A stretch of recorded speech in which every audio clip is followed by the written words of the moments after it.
প্রিয় দর্শক, আপনাদের সবাইকে স্বাগত জানাচ্ছি এনটিভির প্রতিদিনের আয়োজন স্বাস্থ্য প্রতিদিন অনুষ্ঠানে। আপনাদের সঙ্গে আছি আমি ডাক্তার সানজিদা হোসাইন। দর্শক, যে বিষয়টি নিয়ে আজ আমরা আলোচনা করব সেটি হচ্ছে এপিলেপসি বা মৃগী রোগ। এই বিষয়টি নিয়ে আলোচনার জন্য আমাদের স্টুডিওতে আজ উপস্থিত আছেন ময়মনসিংহ মেডিকেল কলেজ হাসপাতালের স্নায়ুরোগ বিভাগের সহযোগী অধ্যাপক ও বিভাগীয় প্রধান ডাক্তার মোহাম্মদ জালাল উদ্দিন। চলুন কথা বলে আমরা স্যারের কাছ থেকে জেনে নেই এই বিষয়ে কিছু গুরুত্বপূর্ণ তথ্য। আপনাকে স্বাগত জানাচ্ছি স্যার। এই যে এপিলেপসি বা মৃগী রোগ, এটি আসলে কি এবং এর পেছনে কারণগুলো যদি স্যার একটু বলতেন আমাদের। মৃগী রোগ আসলে একটা ব্রেইনের রোগ। আমরা যে কাজকর্ম করি, প্রতিটা কাজকর্মের জন্য ব্রেন থেকে একটা সিগন্যাল আসে, সেই জন্য মানে কাজগুলি আমরা করতে পারি। কিন্তু এপিলেপসি বা মৃগী রোগে অযাচিত সংকেত আসে, সেই জন্য মানে অযাচিতভাবে শরীরের বিভিন্ন অংশ, কোনো একটা অংশ অথবা সারা শরীর একসাথে কম্পন অনুভূত হয়, ঝাঁকি দেয় এবং এরকম হয় যে রোগী মাটিতে পড়ে যায় এবং মানে খিঁচুনি হয়। তারপর আপনার অনেক সময় জিহ্বা কেটে যায়, প্রস্রাব হয়ে যায়। এই উপসর্গগুলি থাকলে একেবারে কোনো পরীক্ষা ছাড়া নিশ্চিতভাবে আপনি বলতে পারেন যে লোকটি মৃগী রোগে ভুগছে। কারণগুলো স্যার যদি একটু জানতেন, কি কারণ, এটি কি আসলে কোনো কারণ আছে? এই কারণগুলির ব্যাপারে কতগুলি বয়সভিত্তিক কারণ আছে। যেমন কম বয়সে যেগুলি শিশু বয়সে হয়, এগুলির মধ্যে ব্রেনের যদি আপনি বিভিন্ন মানে ছবি তোলার পদ্ধতি আছে, যেমন ধরেন CT scan of the brain, MRI, আরও বিভিন্ন উন্নত মানের ইমেজিং সিস্টেম আছে, এতে কোনো কিছু পাওয়া যায় না। সেগুলিকে প্রাইমারি এপিলেপসি বলে বা কারণবিহীন বলা হয়। আর বয়স্ক একজন মানুষ ধরেন 40 বছর বা তদূর্ধ্ব মানুষের হঠাৎ খিঁচুনি হলো, সেটা নানাবিধ কারণ থাকতে পারে। তার ব্রেনে টিউমার থাকতে পারে, হয়তো মনে করেন তার স্ট্রোক হয়েছে। স্ট্রোক মানে শরীরে একদিক অবশ হয়ে যাওয়া, রক্ত চলাচলে বিঘ্ন বা রক্তপাতের জন্য তার হঠাৎ করে খিঁচুনি হলো, সেটাও সেকেন্ডারি এপিলেপসি বলে। তার একটা নির্দিষ্ট কারণ আছে এবং এটা সাময়িক, যে কারণটা জন্য হচ্ছে সেটা সংশোধন করার পরে তার খিঁচুনিটা বন্ধ হয়ে যাবে। এরকম। তো এই যে বিভিন্ন কারণে সমস্যা হচ্ছে, যখন রোগীরা আপনাদের কাছে এই সমস্যা নিয়ে আসে, আপনারা প্রাথমিকভাবে আসলে রোগীকে কিভাবে বাছাই করেন যে কোনটি প্রাইমারি এবং কোনটি সেকেন্ডারি, এবং সেভাবে চিকিৎসা দেন কিভাবে, আপনার কিসের ভিত্তিতে? ধন্যবাদ আপনাকে। শিশু বয়সে আমরা ধরে নেই যে এটা সম্ভবত প্রাইমারি এপিলেপসি, এবং সেই ক্ষেত্রে আমরা মানে পরীক্ষা নিরীক্ষার যে এপিলেপসির ক্ষেত্রে বা মৃগী রোগের ক্ষেত্রে রোগীর ইতিহাস, উপসর্গ সবচেয়ে রোগ নির্ণয়ের জন্য খুবই ইম্পর্টেন্ট। এটাই সবচেয়ে ইম্পর্টেন্ট এবং সেটি আপনার রোগ নির্ণয়ের ক্ষেত্রে খুব গুরুত্ব দিয়ে পালন করে। তারপর কতগুলি পরীক্ষা আছে ব্রেনের। একটা হলো ইলেকট্রোএনকেফালোগ্রাম নামে একটা পরীক্ষা আছে। এটা আপনার মানে উপসর্গ ভিত্তিক যে রোগ নির্ণয় এটাকে সাহায্য করতে পারে। আর একটা হলো যে আপনার বয়স্ক মানুষ যারা, তাদের জন্য আপনার ব্রেনের মস্তিষ্কের ইমেজিং যেটা বলে, সেটা প্রয়োজন হতে পারে। তবে এটাও ঠিক যে আপনার মানে অল্প বয়সে, শিশু বয়সে যে ব্রেনের মানে টিউমার হতে পারবে না তা নয়, কোনো কোনো ক্ষেত্রে সেটাও হয়ে থাকে। সাধারণভাবে বলে যে 20-এর উপরে হলে আপনার তার মস্তিষ্কের সিটি বা এমআরআই করা প্রয়োজন, কিন্তু তার নিচেও বিশেষ বিশেষ ক্ষেত্রে চিকিৎসকের পরীক্ষা করে এবং তার বিবেচনার উপর ভিত্তি করে করার প্রয়োজন হতে পারে। আচ্ছা, তো আপনি বলছিলেন যে শিশু বয়স বা প্রাইমারি অবস্থায়, সেক্ষেত্রে ঠিক এই যে লক্ষণগুলো ইতিমধ্যে আপনি বলে দিয়েছিলেন, তারপরও একটু জানতে চাইবো যে যখন একটি শিশু বা প্রাইমারি অবস্থায় যখন এই এপিলেপসিটা ধরা পড়ে, কি কি ধরনের লক্ষণ বা উপসর্গ সেক্ষেত্রে প্রকাশ পায়? এপিলেপসি বা মৃগী, আমরা যেটা আপনাকে আগে বললাম যে খিঁচুনি হয়, সারা শরীর বা একাংশ অজ্ঞান হয়ে যায়, মাটিতে পড়ে যায়। এছাড়াও এপিলেপসির বহুবিধ উপসর্গ আছে বা প্রেজেন্টেশন বলা যায় যেটাকে। যেমন ধরেন কিছু কিছু মা এসে বলে, আমার শিশুটি স্কুলে ভালো ছাত্র ছিল, হঠাৎ হঠাৎ সে আনমনা হয়ে থাকে, 1 মিনিট 2 বা 30 সেকেন্ড সে আনমনা থাকে, সে ডাকলে তখন সাড়া দেয় না এবং শিশুটি আমার স্কুলে ভালো ছিল, দিন দিন খারাপ হয়ে যাচ্ছে। মানে এটি স্কুল থেকে তার কমপ্লেইনটা আসে এবং মায়ের কমপ্লেইন আছে। আপাত দৃষ্টিতে মনে হবে এটা একটা সাধারণ ব্যাপার, কিন্তু এটাও মানে ইপিলিপসি বা মৃগী রোগের একটি লক্ষণ। যদিও সে মাটিতে পড়ে যায় না, তার মানে ওই সময় প্রস্রাব হয়ে যায় না, তবু এটা ইপিলিপসি। এটি কয়দিন ধরে চলতে থাকলে আসলে অ্যালার্মিং বিষয়টা?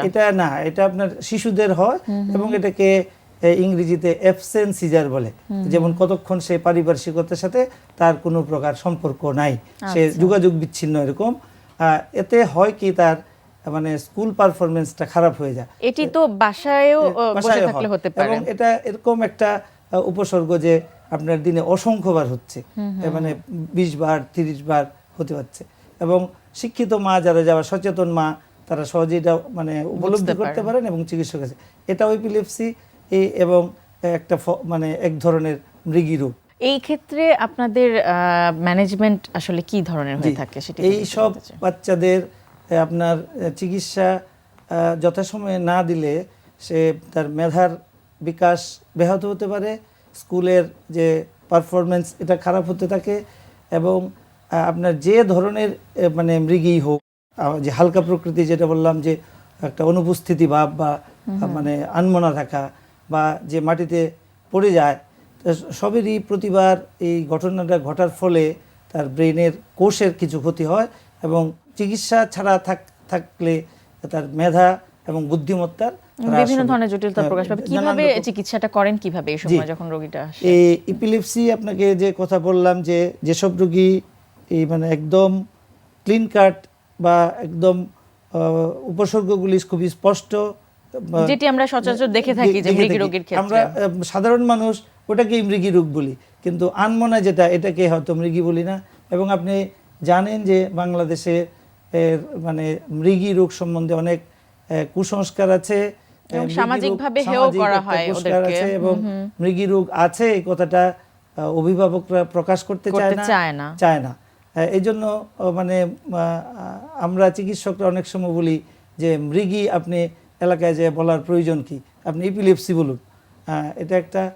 আরেকটা হলো যে চিকিৎসার ক্ষেত্রে আপনার যে রোগের উপসর্গ এবং পরীক্ষা, যে আপনাকে যে অ্যাবসেন্ট সিজারের কথা বললাম, সেটা যদি আপনার চেম্বারে আপনি দেখতে পারি আমরা, তা তো পরিষ্কার। তবু এইসব ক্ষেত্রে ইইজি বা ইলেকট্রোএনকেফালোগ্রাম পরীক্ষাটা খুবই সহায়ক হয়ে থাকে। এবং ইপিলেপসি বা মৃগী রোগের চিকিৎসার বহুবিধ ঔষধ এখন আছে। চিকিৎসা বিজ্ঞানের উন্নতির সাথে সাথে অসংখ্য ওষুধ বেরিয়েছে। আগে ধরেন 20-30 বছর আগে স্বল্প সংখ্যক ঔষধ ছিল এবং চিকিৎসা একটু দূরও ছিল। তার মানে এখন চাইলেই এই সুবিধাটা যে কোনো রোগী নিতে পারে, পুরোপুরি চিকিৎসাটা নেওয়া সম্ভব। কতদিন ধরে চিকিৎসাটা চলতে থাকে? চিকিৎসার ব্যাপারে একটা খুবই গুরুত্বপূর্ণ বিষয় হলো চিকিৎসা খুবই দীর্ঘমেয়াদী, ব্যয়বহুল, এবং এই কারণেই বোধহয় বেশি অনীহা প্রকাশ করেন যারা রোগীর আত্মীয়স্বজন আছেন। দীর্ঘ সময় চিকিৎসা করতে হয়। এবং আরেকটা ব্যাপার হলো যে চিকিৎসা শুরু করার পরই হয়তো স্বল্প দিনের মধ্যেই উপসর্গগুলি থেমে যায় না বা চলে যায় না, যার ফলে চিকিৎসা শুধু মানে তাকে রোগীর অভিভাবক বা রোগীকে মানে খুবই মোটিভেশন, যেটাকে বলে আপনাকে তাকে বোঝানো এবং অ্যাসিউরেন্স এবং চিকিৎসা গ্রহণের জন্য উদ্বুদ্ধকরণ খুবই প্রয়োজন। তার মানে এই সময় আপনারা কি ধরনের, এই যে বলছিলেন যে অ্যাসিউরেন্স, কিভাবে আপনারা তাদের পরামর্শ দিয়ে থাকেন যাতে করে এই চিকিৎসা পুরোপুরি চিকিৎসাটা, দীর্ঘমেয়াদী চিকিৎসাটা যাতে নেন, এবং এই যে চিকিৎসা পরবর্তী যে সময়টা সেটি যাতে তারা ধৈর্য ধরে রাখেন, সেটি আপনারা কি ধরনের পরামর্শ দেন? তাদেরকে আমরা বোঝানোর চেষ্টা করি যে বিভিন্ন রোগের চিকিৎসার মেয়াদ বিভিন্ন। যেমন ধরেন ম্যালেরিয়ার চিকিৎসা 3 দিন বা 5 দিন, যেমন ধরেন টাইফয়েড রোগের চিকিৎসা 14 দিন, যেমন ধরেন টিউবারকুলোসিসের চিকিৎসা 6 মাস বা 9 মাস। কিন্তু ইপিলেপসি বা মৃগী রোগের চিকিৎসা দীর্ঘমেয়াদী এবং কোনো কোনো ক্ষেত্রে সারা জীবনও প্রয়োজন হতে পারে। চিকিৎসা চালু করার পর মানে যদি মানে টানা 3 বছর কোনো প্রকার উপসর্গ না হয়, তখন ঔষধ ধীরে ধীরে মানে উইথড্র করা যায় বা ধীরে ধীরে বন্ধ করা যায়। এবং আসলে এই ক্ষেত্রে পুরোপুরিভাবে চিকিৎসকের পর্যবেক্ষণের মধ্যে থাকতে হবে এবং তার পরামর্শ নিতে হবে এই বিষয়টিকে নিয়ন্ত্রণে রাখার জন্য বা পুরোপুরি নির্মূল করে দেওয়ার জন্য, কিন্তু কোনোভাবে বন্ধ করে দেওয়া যাবে না। এবং আরেকটি কথা তাদেরকে বলতে হয় যে ঔষধ শুরু করার পরই এটা বন্ধ হয়ে যাবে না। একটি ওষুধের পর এটার মাত্রা বৃদ্ধি করার প্রয়োজন হতে পারে, আরেকটি ওষুধ যোগ করতে হতে পারে, বা 3 বা ততোধিক ওষুধ অনেক সময় প্রয়োজন হয়। এবং সুস্থতার রক্ষার খাতিরে সেটি অবশ্যই মেনটেন করতে হবে রোগী এবং তাদের আত্মীয় স্বজনকে। স্যার অনেক অনেক ধন্যবাদ, অনেক গুরুত্বপূর্ণ কিছু তথ্য এই বিষয়টিতে দিলেন। আপনাকে ধন্যবাদ, এনটিভির দর্শক শ্রোতাদেরকে অসংখ্য ধন্যবাদ। প্রিয় দর্শক, আমরা শুনছিলাম একটি জটিল সমস্যা যেটিকে আমরা মৃগীরোগ বলে থাকি বা এপিলেপসি। এই বিষয়টি নিয়ে বেশ কিছু গুরুত্বপূর্ণ তথ্য, যে পরামর্শগুলো স্যার আমাদের দিলেন, আশা করছি সেগুলো আপনাদের উপকারে আসবে। এখন আপনাদের জন্য রয়েছে আমাদের নিয়মিত আয়োজন সুস্থ দেহ সুস্থ মন। আজকে থেকে আমরা হাতের একটা করাবো, মুভমেন্ট করবো। সেই মুভমেন্টটা আসলে করতে আমরা 3টা দেখাবো, সিকোয়েন্স দেখাবো। তো আজকে দেখাবো হচ্ছে ফার্স্ট সিকোয়েন্স। এই প্রত্যেকটা সিকোয়েন্সে আপনার সুপার সেটের মাধ্যমে হাতের এইটা করতে হবে, মুভমেন্টগুলো করতে হবে। এই সিকোয়েন্সটা খেয়াল রাখবেন যে যারা অনেক দিন ধরে ওয়েট ট্রেনিংয়ের সাথে ইনভলভ আছেন, বিভিন্ন হাতে বিভিন্ন রকম আপনারা মুভমেন্ট করেছেন, করার পরেও একটা সময় গিয়ে আর ইমপ্রুভমেন্ট হচ্ছে না, তারাই এই ইস্যুটা করবেন। যে একদম ইনিশিয়ালি যদি এটা করতে চান তাহলে খুব একটা আপনাদের ইমপ্রুভমেন্ট হবে না, বরং দেখা যাবে জয়েন্টসে গিয়ে পেইন হবে এবং মাসেলটা বাড়ার চেয়ে আরও দেখা যাবে যে কমে যাবে। যারা দেখা যায় যে হাতের ইমপ্রুভমেন্ট হওয়ার পরও একটা জায়গায় স্ট্যাগনেট হয়ে গেছে, আর বাড়ছে না, অথবা নর্মাল যে প্রোগ্রামগুলোতে আছে সেই প্রোগ্রামে খুব একটা রেসপন্স করছে না, তারা যদি এই সুপার সেট 3টা যদি অ্যাডাপ্ট করেন আপনাদের প্রোগ্রামে, তাহলে দেখবেন যে অ্যাটলিস্ট উইদিন 30 ডেজে আপনার হাতের অন্যরকম একটা চেঞ্জ হয়ে যাবে। আরেকটা রিজন হচ্ছে যাদের অনেকে দেখা যায় হাতে ম্যাসিভনেস আছে কিন্তু ওই পরিমাণ কাটস নেই অথবা ওই পরিমাণ ভাস্কুলারিটি নেই, তারা যদি এইটা প্রোগ্রামটা ইনভলভ করেন তাহলে দেখবেন যে কাটস এবং ভাস্কুলারিটি খুব তাড়াতাড়ি হয়ে আসবে, চলে আসবে। এখন দেখুন যে ফার্স্ট সুপার সেটটা আমরা কীভাবে মারবো। ওকে, প্রথমে আমরা চলে যাব কেবলসের কাছে, কেবলসের নিব, হেল্প নেব, কারণ যেহেতু আমরা বলেছিলাম এটা শুধু কাটস এবং ভাস্কুলারিটির জন্য, এই জন্য কেবলসের হেল্প প্রথমে আমরা নেব। এই জন্য প্রথমে আমরা মারবো বাইসেপ কার্ল। ওকে, গো। ইয়েস, এর আগেও আমরা এটা করেছিলাম, দেখিয়েছিলাম যে কেবল কার্ল। তবে এখানে একটা পার্থক্য যে জিনিসটা হবে, এটাতে আমরা যেহেতু আমরা সুপার সেট মাধ্যমে মারবো, ওয়েটটা একটু কম নেবেন, এমনভাবে কম নেবেন যাতে আপনি 25টা মারতে পারেন, 25 বলছি এই কারণ আপনি কিন্তু অলরেডি ইয়েতে আছেন, প্রোগ্রামে আছেন, আপনি আগে মাসলটা করেছেন, বিল করেছেন, এখন শুধুমাত্র এক্সট্রা কিছুই দিব, প্রেশার দিব, যে কারণে আপনার ভিজিবিলিটিটা চেঞ্জ হবে। ওকে, যখন এক্সারসাইজটা শেষ হয়ে যাবে, এক সেট 25টা যখন হয়ে যাবে, okay, then we go for the tricep. এই কেবলসটাকে আপনি আস্তে করে উপর দিকে করে ফেলবেন, তুলে ফেলবেন। ইয়েস, এখন ট্রাইসেপের জন্য আমরা যেটা বলেছিলাম কেবল প্রেস ডাউন, এই মুভমেন্টটা আমরা করব। ইয়েস, সেম মুভমেন্ট, যখন বলে ওয়েটটা আপনি কমিয়ে নেবেন যাতে আপনি 25 বার মারতে পারেন। তো এইভাবে নিচে 25 বাইসেপের জন্য এবং উপর থেকে কেবলসটা লাগিয়ে যখন আপনি ট্রাইসেপে 25টা মারবেন, এটা হচ্ছে 1 সেট। এইভাবে 5 সেট মারবেন। এই 5 সেট যদি মারেন তখনই আপনার সুপার সেট নাম্বার 1-এর একটা এইটা আপনার হলো শেষ হবে। এক্সারসাইজটা ম্যাক্সিমাম যেটা হবে আপনার শেপিং এবং ভাস্কুলারিটি বাড়বে, এবং যেহেতু আপনি সুপার সেটের মাধ্যমে করছেন, আপনার কোনো মাসেলই কিন্তু কমপ্লিটলি রেস্টটা পাবে না, সুতরাং রিকভার করার আগেই আপনি হিট করছেন, যে কারণে আপনার পাম্পিংটা বেশি হবে। এবং নেক্সট দিন আমরা করবো, দেখাবো কীভাবে আরেকটা প্রোগ্রাম এর সাথে আমরা অ্যাডাপ্ট করব। দর্শক, ছোট বড় সবারই খুব প্রিয় একটি খাবার চকলেট। চকলেটের বিভিন্ন পুষ্টিগুণ নিয়ে চলুন শুনি একজন পুষ্টিবিদের পরামর্শ। চকলেট খেতে পছন্দ করেন না এরকম মানুষ কিন্তু আসলে খুঁজেই পাওয়া যাবে না। ছোট বাচ্চা থেকে শুরু করে বড়রা আমরা সবাই কিন্তু চকলেট খেতে পছন্দ করি। আর এই চকলেটে কিন্তু প্রচুর পরিমাণে চিনি থাকে এবং এটি যথেষ্ট ক্যালোরি সমৃদ্ধ। তাই কিন্তু সচরাচর আমরা চকলেটকে প্রতিদিনের পুষ্টিযুক্ত খাদ্য তালিকার মধ্যে কিন্তু রাখি না। আমাদের অনেকেরই ধারণা চকলেট ওজন বৃদ্ধি করে, বাচ্চাদের খাবারের রুচি নষ্ট করে দেয়, তাছাড়া দাঁতের গঠনও নষ্ট করে, কিন্তু আসলে কিন্তু তা ঠিক নয়। অনেক ক্ষেত্রেই কিন্তু চকলেটের ভালো গুণ রয়েছে, এর মধ্যে কিন্তু ডার্ক চকলেট অন্যতম। ডার্ক চকলেটটি যে কোকোয়া ট্রির বিচি থেকে তৈরি হয় তা কিন্তু যথেষ্ট পরিমাণে অ্যান্টিঅক্সিডেন্ট সমৃদ্ধ। বিভিন্ন পরীক্ষায় দেখা গেছে ডার্ক চকলেট বিভিন্ন ধরনের হার্টের সমস্যা রোধ করে। ভালো কোয়ালিটির ডার্ক চকলেট কিন্তু যথেষ্ট পরিমাণে আয়রন, কপার, ম্যাঙ্গানিজ এবং ফাইবার সমৃদ্ধ। তাছাড়া ডার্ক চকলেট কিন্তু ভালো কোলেস্টেরলকে বাড়াতে এবং খারাপ কোলেস্টেরলকে কিন্তু কমাতে সহায়তা করে। তাছাড়া ব্রেইনের ফাংশন ঠিক রাখতেও কিন্তু ডার্ক চকলেটের ভূমিকা অনেক ভালো পালন করে থাকে। তাই দর্শক বুঝতেই পারছেন যে ডার্ক চকলেটের আসলে যথেষ্ট ভালো গুণ রয়েছে, কিন্তু দর্শক একটা জিনিস খেয়াল করতে হবে, এটা কিন্তু প্রচুর ক্যালোরি সমৃদ্ধ। আর যে কোনো বয়সের মানুষই কিন্তু আমরা ডার্ক চকলেট খেতে পারি, তবে ডার্ক চকলেট কিন্তু যথেষ্ট পরিমাণে ক্যালোরি সমৃদ্ধ, তাই একটি নির্দিষ্ট পরিমাণে কিন্তু অবশ্যই তা নিতে হবে।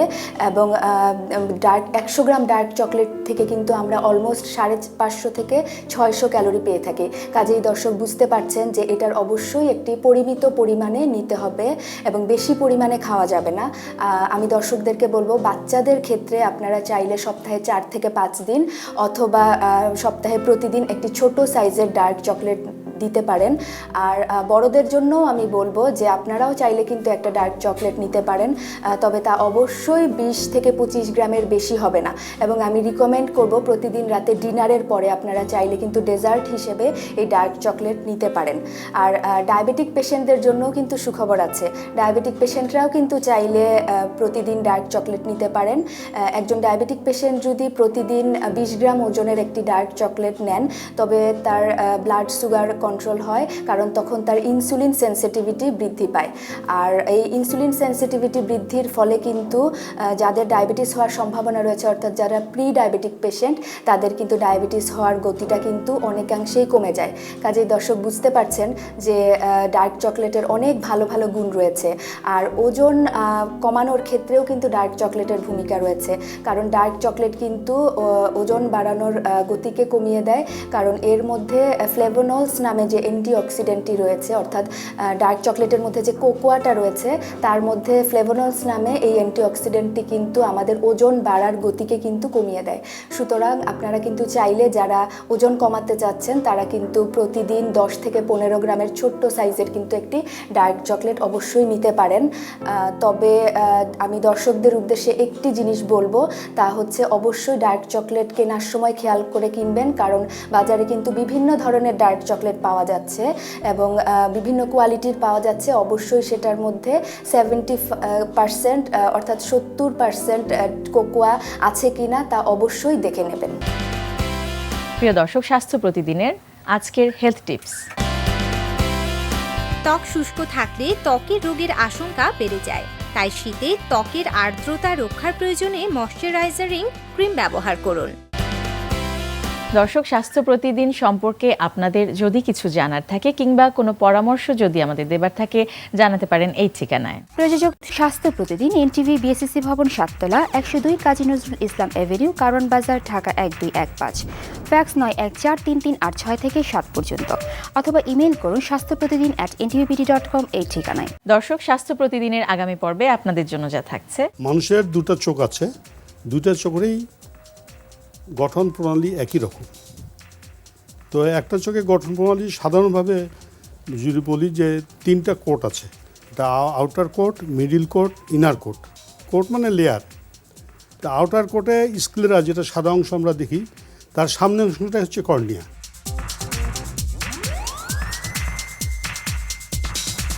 প্রিয় দর্শক, বিশ্বের যে কোনো প্রান্ত থেকে যে কোনো সময় এনটিভিতে সম্প্রচারিত সংবাদ ও অন্যান্য সকল অনুষ্ঠান উপভোগের জন্য ভিজিট করুন আমাদের পূর্ণাঙ্গ ওয়েব পোর্টাল www.ntvbd.com।